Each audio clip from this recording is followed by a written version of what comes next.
Adam and Eve leave their place, not trespassing, but by grace. Final days are spent in pain, Weeding thistles, raising Cain. Now the Lord God did not intend to leave the human beings without a hope. God promised a day where a son of Eve would come and crush the power of the serpent. But many years of grief and waiting lay between that promise and its fulfillment. Cain's a farmer. Abel's not. Abel's favored. Cain gets hot. Soon their sibling rivalry ends in murder, first degree. Others copy this beginning until they build a world of sinning. God observes what they have made. Decides to rain on Their their parade.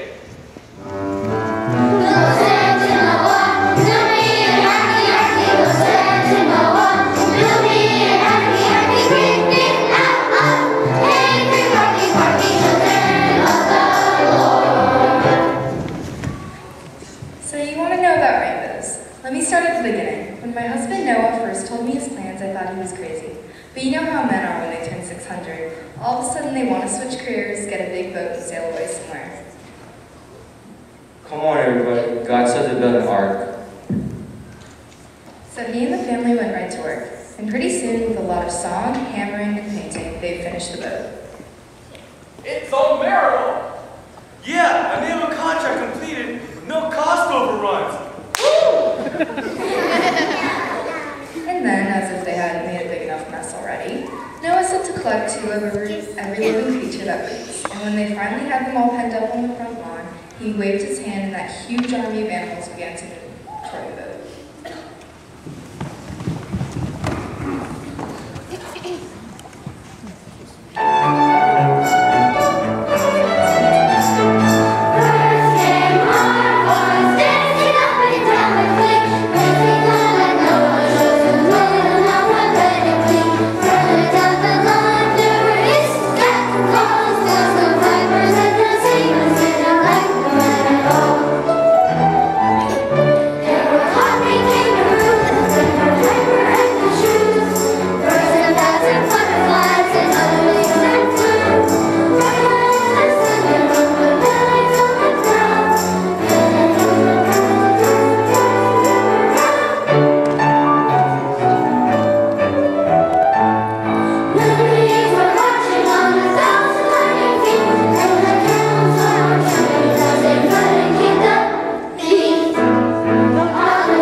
Many generations came and went, and one day God spoke to a man named Abraham and his wife Sarah in the land of the Chaldeans.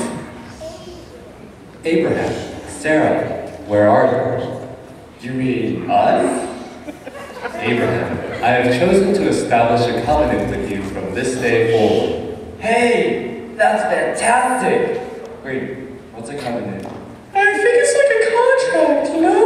A promise. You must leave your country and your people and go to the land I will show you. I will make you into a great nation, and all the people on the earth will be blessed through you. That might be a problem. Yeah, we don't have any children, and I'm 90 years old. I will multiply your descendants as the stars of heaven. Then I will be your God, and you will be my people. Wow! Maybe we're gonna have a son after all. What? You crazy? We have 106 weeks left to try, okay? No one over 100 should ever be the parent of a teenager, okay? Oh, but but it's a promise from God. It's also impossible. I mean, how is it supposed to happen?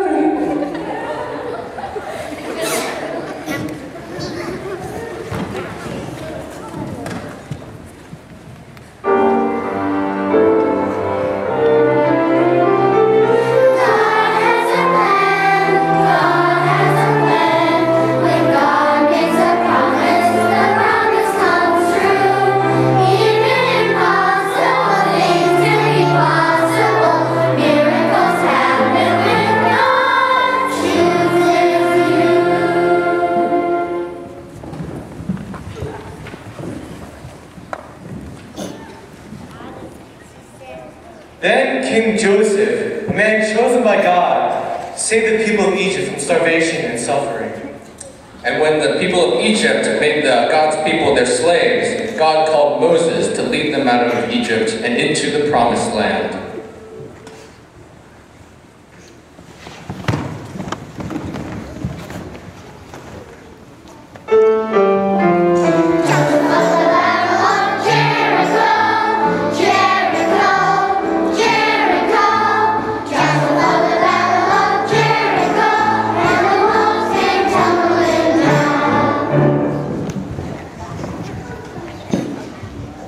Joshua puts up quite a fight, decimates those Amorites, tells the sun, "Stop your climb, I need daylight savings time." Then the soldiers he commands conquer half of Canaan land. They keep on claiming real estate until it's time to celebrate. Now after Joshua led the people to the promised land, they turned away from God and they started to worship idols.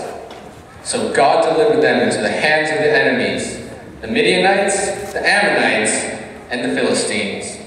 When they were in great danger, the people cried out to the Lord, and he would raise up a judge, a mighty leader, to save them.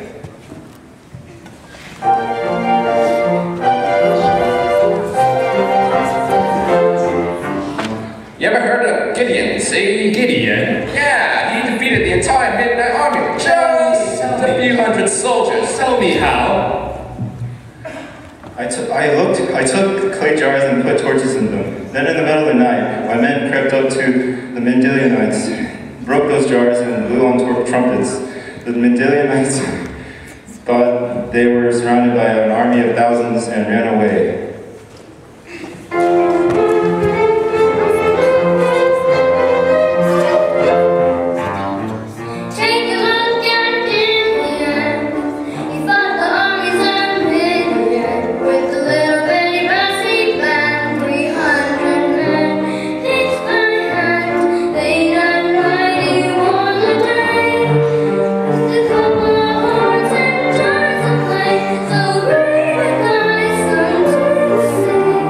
They're going to name a Bible after me.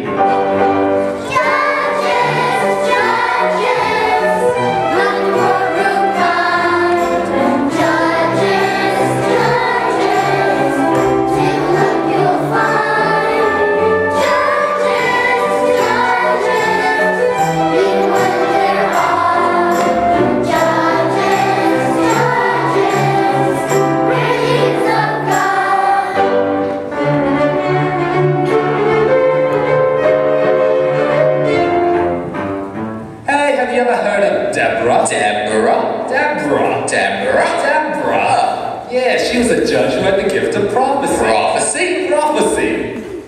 One day, God told me the Israel people could defeat their enemies. So, I asked an Israelite commander to do the job. Hey Brad, go fight the Canaanites. No way, I'm not going without you. Those Canaanites got chariots made of iron. Okay, but if I go, you're not going to get any credit. And so Deborah led God's people into battle, and when Canaanite chariots got stuck in the mud, God's people triumphed.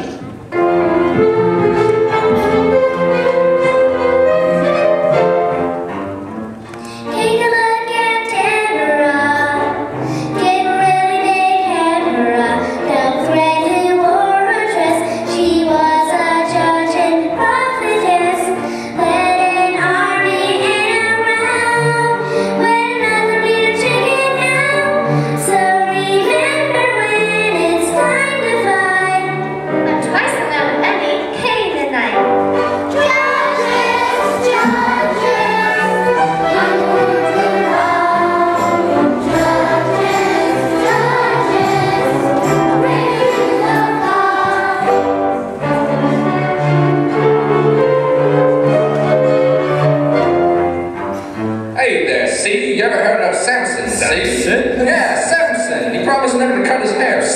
of God who gave him great strength. Then one day I met a Philistine woman named Delilah, and I told her my secret. Then the next time I went to sleep, I cut off his hair and he lost his strength. Then my people, the Philistines, captured him and chained him up. But my hair grew back, and I knocked down one of their temples with my bare hands, with everybody inside.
The people of God cried out and asked for a king to save them. Look, there's Samuel. Why can't we have a king? Okay. Calm down. What's the problem? We want to be like the other nations. Yeah, what kind of lame country doesn't have a king? But we do have a king. The great God Yahweh is our king. But these Philistines are really yucky. And somebody's got to protect them. All right. I'll give you a king, but you're going to be sorry. Everybody line up. Ted Hutt, you there, what's your name? Saul, sir. Saul, do you have any qualifications for this kind of work? Well, I'm impatient and disobedient, I'm stubborn, jealous, hot-headed and fickle, and faced with interpersonal conflicts. I have to learn to use my words instead of stabbing people. Well, Saul, son, you are perfect for this job. Everybody, Saul has been chosen as the ruler of Israel. Long live the king! Long live the king! Long live the king! Long live the king! Saul, along with his boy John, soon display a lot of brawn. Philistines are on the run from the team of Saul and Son. Saul is not a faithful man, doesn't follow Yahweh's plan. When he sees a change to wealth, he decides to help himself. God, annoyed with Saul's disgrace, David picks to take his place. Shepherd David sure can sing. Also handy with a sling. David, where are you? I'm here, Lord. What do you want me to do?